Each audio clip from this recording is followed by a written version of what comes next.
Assalamualaikum warahmatullahi wabarakatuh. Berjumpa lagi bersama saya Khairul Umam di channel Kadena Santri.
Dunia pendidikan Indonesia berhutang besar pada pesantren.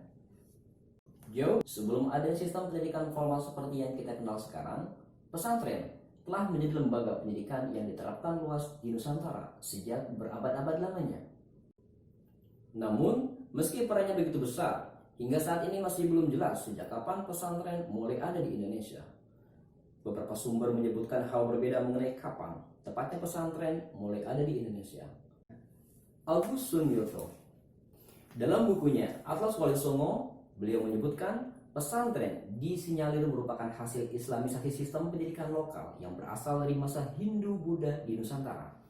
Kala itu, lembaga pendidikan lokal berupa padepokan dan dukuh banyak didirikan untuk mendidik para santri. Sebutan bagi seorang yang mempelajari kitab suci dan mengikuti gurunya kemanapun ia pergi.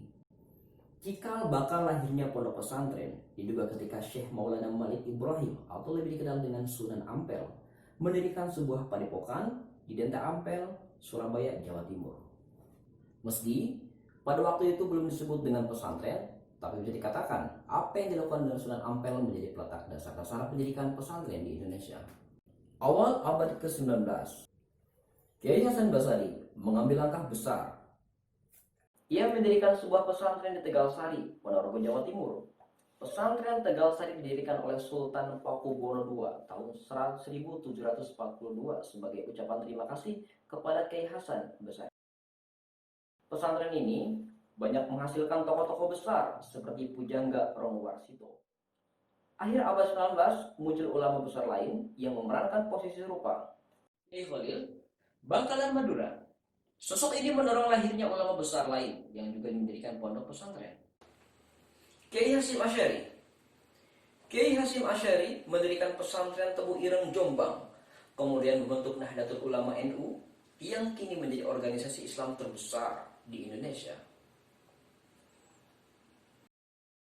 Di sisi lain, rekan seperguruan Kiai Hasyim di Mekah, Kiai Ahmad Dahlan pendiri Muhammadiyah mendirikan pusat pendidikan Islam yang lebih modern dengan kurikulum yang sedikit berbeda. Pada umumnya, pesantren berawal dan berpusat pada sosok kiai atau ulama. Kemudian, para santri datang dari berbagai daerah untuk mengaji dan menimba ilmu. Bahkan, sebagian mondok di sana. Karena itu, tempat itu disebut pondok pesantren atau pondok pesantren. Dulu, di pesantren, para santri hanya belajar ilmu-ilmu agama saja seperti tafsir hadis, fikih, nahwu, sorok dan lain sebagainya. Tapi kini, sebagian besar pesantren telah memadukan program pendidikan agama dan umum seperti sains, sosial, hingga ilmu kejuruan. Maka tak heran jika kini lulusan pesantren memiliki kesempatan yang sama dengan sekolah umum untuk bersaing dan menorehkan prestasi di berbagai bidang. Banyak lulusan pesantren yang melanjutkan kuliah di perguruan tinggi umum seperti ITB, Unpad, UI, UGM, dan lain sebagainya. Selain tersebar di Timur Tengah seperti Mesir dan Arab Saudi, tidak sedikit lulusan pesantren yang kuliah di Eropa dan Amerika. Bukan hanya menjadi dai dan ulama, banyak pula alumni pesantren yang menjadi pengusaha, pejabat, bahkan presiden. Metode pembelajaran pesantren awalnya bersifat personal dan informal yang kita kenal dengan istilah serogan. Kiai mengajarkan materi sesuai dengan capaian dan kemampuan si santri. Tapi kini, pada umumnya pesantren telah menerapkan metode pengajaran klasikan seperti sekolah pada umumnya. Sekolah asrama atau boarding school memang bukan hanya milik pesantren, tapi konsep mondok di pesantren sangat khas. Bukan hanya melatih kemandirian, tapi juga melatih kedisiplinan, ibadah ritual, dan pembentukan spiritual. Pendidikan karakter yang akhir-akhir ini menjadi tema utama dalam pendidikan modern telah menjadi inti pendidikan pesantren selama berabad-abad. Karakter before knowledge. Adab sebelum ilmu. Begitulah prinsip pendidikan pesantren. Maka bukan hal yang aneh jika seorang santri harus berkhidmat selama bertahun-tahun kepada kiai tanpa diajarkan satu lembar kitab pun. Kiai bertujuan membentuk adab sang santri sampai ia betul-betul siap menerima ilmu. Karena tujuan pendidikan bukan hanya taklim, pengajaran, tetapi juga takdim, pembentukan karakter. Jika sekolah modern sekarang beramai-ramai back to nature dengan konsep sekolah alam, maka pesantren sudah sejak dulu bersatu dengan alam. Pesantren bukan tempat yang terisolasi dari alam sekitar. Masjid, asrama, sawah, dan kebun selalu menjadi satuan yang tak terpisahkan dalam pembentukan lingkungan pesantren. Kegiatan belajar tidak terbatas pada mengaji di surau. Menggarap lahan, memelihara lingkungan adalah juga bagian tak terpisahkan dari kegiatan pembelajaran di pesantren.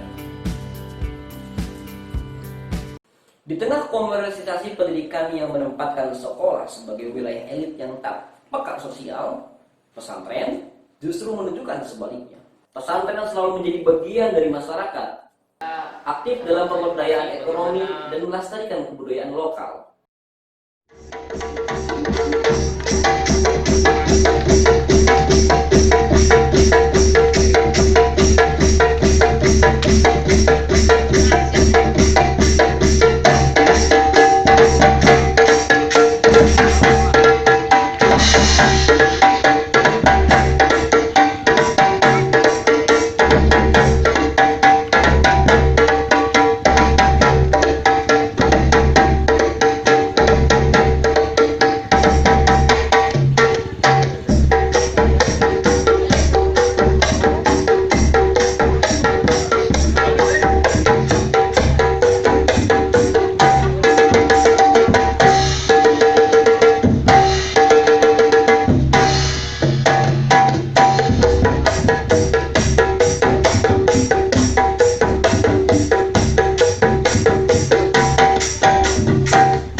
Santri-santri disebar ke masyarakat bukan hanya untuk berceramah atau mengisi khutbah Jumat, tapi juga untuk mengabdi.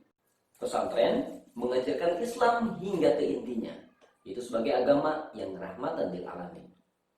Memperjuangkan kemanusiaan, menghormati perbedaan, menumbuhkan cinta tanah air.